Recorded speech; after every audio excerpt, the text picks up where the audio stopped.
A lifetime of good financial decisions can all be undone with a few poor financial decisions that have long-term impacts. Sometimes the biggest key to your financial success are the actions you avoid rather than the ones you take. Our financial expert Andy Manningly in the studio now to discuss financial regrets to avoid. So why do people make these decisions that they may regret later? Well, sometimes it's just because they don't understand all their options, and because we all fall in the habit of making short-term decisions. We just look at a short-term horizon and we don't look at the longer-term consequences. Okay, so what are some of the poor decisions someone might make with their retirement savings? Well, when you're younger, you think you have a lot of time to save for retirement, so you don't start saving right away, and then you don't push to get to that maximum. So that's a big mistake because you lose all of that time.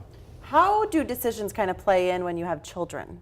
Well, some of the biggest mistakes people can make with their children is where they go to college. You know, they don't balance academics and the cost of that college and what their children are going to earn afterwards, so they can spend too much money on that. Then they start taking away from their retirement, so it's kind of a double whammy. They have all this college debt and they haven't saved for retirement. Okay, any other poor decisions moms and dads can make with their kids' finances? Yeah, this happens a lot of times for people who are older.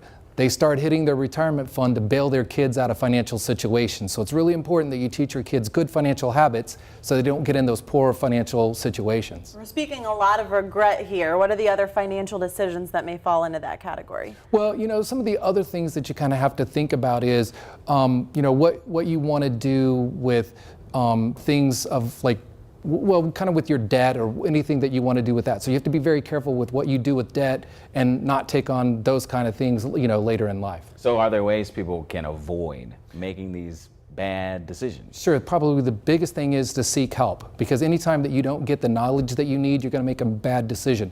No one can know everything about taxes, estate planning, investments, and everything. So get the help that you need, and then you can avoid those poor decisions. Good advice, yeah. I mean, so many different things you can do with your money. Get some good advice. Thanks, Andy.